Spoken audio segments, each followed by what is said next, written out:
In this lesson, we'll begin exploring the Pathfinder panel in Illustrator by learning about its different shape modes. Alright, so whether you're a beginner with Illustrator or maybe you've been using Illustrator for quite some time, you'll quickly see that integrating Illustrator's Pathfinder panel and a lot of the functions within that into your own workflow will enable you to create highly detailed shapes that are often part of really complex pieces of artwork in Illustrator. So let's go ahead and get started. Let's come up to our Window drop-down menu. And let's go to the Pathfinder. You can see we can use the keyboard shortcut Shift-Control F9 to open that up. And we'll go ahead and pull that free. We're not going to need the transform panel here. Let's go ahead and get that closed out. Now this is your Pathfinder panel. Now before we begin creating more advanced shapes, I want to go through this panel and step through it one by one and really explore how these different shape modes in Pathfinders work. So let's go ahead and isolate these first four shape modes here at the top. And I've got a few basic shapes to illustrate these shape modes on. Now, what exactly are shape modes? Shape modes are essentially Boolean operations that are run on selected shapes or objects here in Illustrator to produce a desired effect or result. So you can see here that we have sort of a preview for each one of these buttons of what the shape mode is going to apply to our shapes. So this first one here is to unite shapes together. This next one here is called minus front. It's going to subtract a frontmost shape from a shape behind it. Then we have here intersect, and lastly extract. We're going to walk through each one of those. So let's just zoom in on some of these basic shapes. I've got a few basic squares, and I do have an ellipse or two overlapping those shapes here. So let's just go ahead and select these first three shapes here. Now, the easiest way to get into these is just go ahead and click on the first one here. So let's go ahead and click Unite, and let's take note of what happened here. Notice that all three of those shapes have been merged together and they were converted into one color for that one shape. Now, the attributes for this new shape have been inherited from the topmost shape in those selected shapes. So if we just undo that here, we can see here that obviously this ellipse is the topmost shape. So it's inheriting its appearance attributes from that topmost shape. So color, stroke, weight, stroke color, things like that. So I tell you what, that is the Unite Unite shape mode. Let's go ahead and just move on. We'll go to this next set here, and we're going to look at the minus front shape mode right here, the second one. So let's just go ahead and drag a marquee selection with our selection tool around these two shapes right here. And let's go ahead and just click on that minus front button. And what you see happens here is that the topmost shape in our stacking order is going to be subtracted from the bottommost shape. So you can see here the result is that we've punched sort of this curved piece out of our square, producing a really unique shape. So I tell you what, you may be wondering what's going to happen if I select more than just two shapes and run this minus front shape mode on those multiple shapes. So let's just find out. Let's go ahead and undo that here, and we'll go ahead and select all three of these shapes. And then we'll come back up here and we'll go ahead and hit that minus front button again. Now notice here that the ellipse has been subtracted from the square here on the left now, the yellow square. Now let's figure out why that happened. Let me just undo that. Now obviously the ellipse is on top, but if we drag this square over, we're going to see that the backmost shape in those three shapes is that indeed this yellow square. So what that minus front operation has done is it's discarded all the shapes between the frontmost and the backmost in subtracting that information. So this shape ends up getting removed from the selection. So let's go ahead and take a break for just a moment and talk about destructive workflows versus non-destructive workflows. These workflows that I've been using just by clicking on these shape modes here, this is a destructive workflow. There's no way to revert this shape right here back to those original three shapes unless we hit our undo, our Control-Z keyboard combination multiple times to get back to those original shapes. So if we've created this shape and we've gone on and created lots more shapes and artwork after that, then we've lost those shapes. We can't come back to those just using a basic shape mode. Now there is another way to use shape modes to work in a non-destructive manner, and we're going to look at that here in just a moment. But let's go ahead and proceed through here.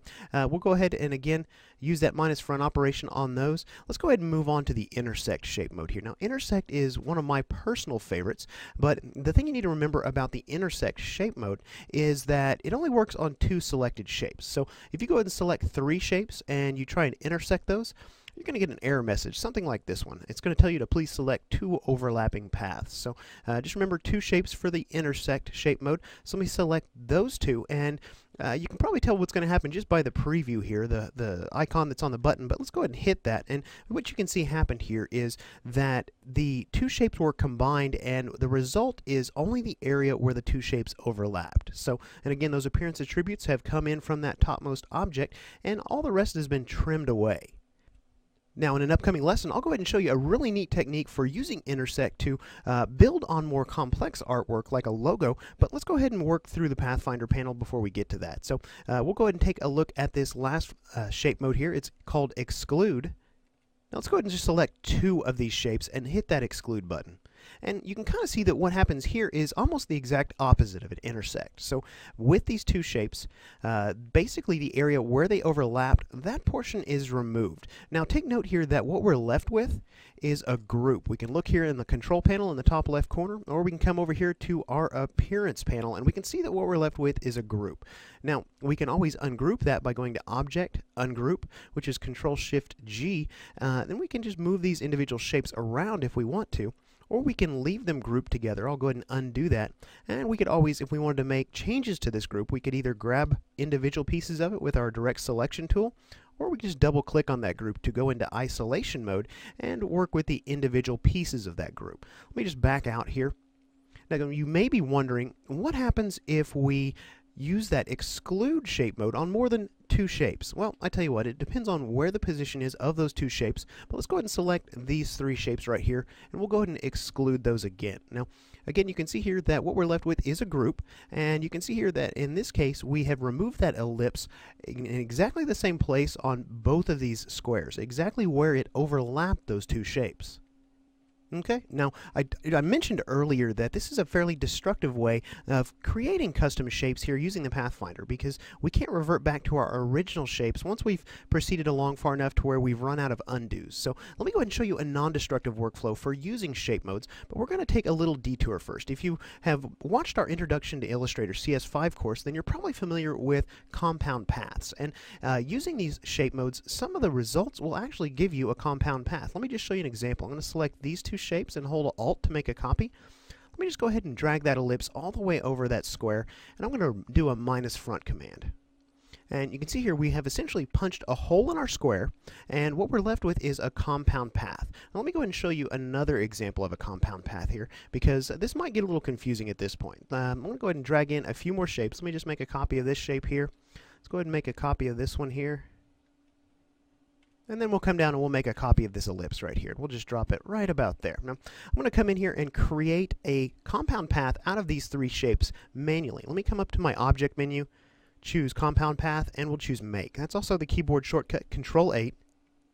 Now, we're not going to explore compound paths completely, but let me just point out what happened here. So we have 3 different shapes overlapping each other, and if we zoom in on this, we can see here where 2 of those shapes overlapped, we have removed that section.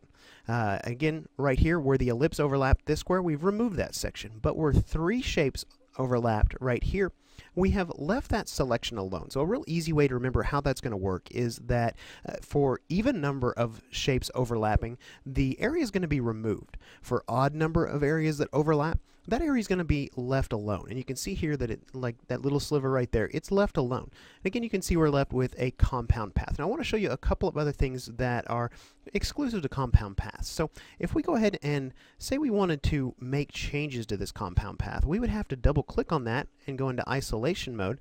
We can come in here now at this point, select our shapes, move those around, and you can see the compound path automatically adjusts based on the moves we make here within isolation mode. So let me undo that a couple times. I also want to point something else out to you. If we come over here to our layers panel with that compound path selected, let's go ahead and drill down into our layers panel, and we're going to find this artwork here. We can find that simply by looking for this little red square. Now notice here that our compound path is on one layer here. We can't drill down into it to select individual components of the compound path. So with that said, I tell you what, let's go ahead and close our layers panel out, and let's go ahead and grab these two compound paths, and let's just zoom out and move them up and out of the way just a little bit. What I want to show you now is the non-destructive workflows for using shape modes. So again, say we want to unite all three of these shapes. Let me just drag a marquee selection around those. We'll zoom in just a little bit. And instead of just clicking on the Unite button, I'm going to go ahead and hold down my Alt key while I click on that button. What this is going to do is it's going to create a compound shape. So you can see up here, now it says compound shape, whereas before that said path. So because I have my edges revealed here, you can see the edges of each of those original shapes we had before. So those shapes are actually still there, even though it looks like we have created one unique shape, one brand new shape based on all three of those shapes. Now, I know this might be a little bit confusing because we have compound paths and we have compound shapes, but let's take a look at how those are different. Now, with a compound shape, let's say we wanted to make some changes to this. Maybe we wanted to move some of these shapes around. Let's go ahead and grab our direct selection tool, and you can see here that with our white arrow direct selection, we can select each of those individual shapes here, and we can grab them and move them inside that compound shape. Now keep in mind, with the compound path up here, we can't do that. We end up selecting the entire compound path. We have to actually go into isolation mode for the compound path to make changes to it. So that's really nice about the compound shapes. Let me show you one other thing about compound shapes that are different than compound paths. We'll come over here to our layers panel again. Let's find this artwork by scrolling down inside this vectors layer. And you can see there it is by the little red square next to it. Now notice we have a little arrow here. We can actually twirl this down and select individual components of this compound shape just simply by targeting them here. So we want to select just this right square.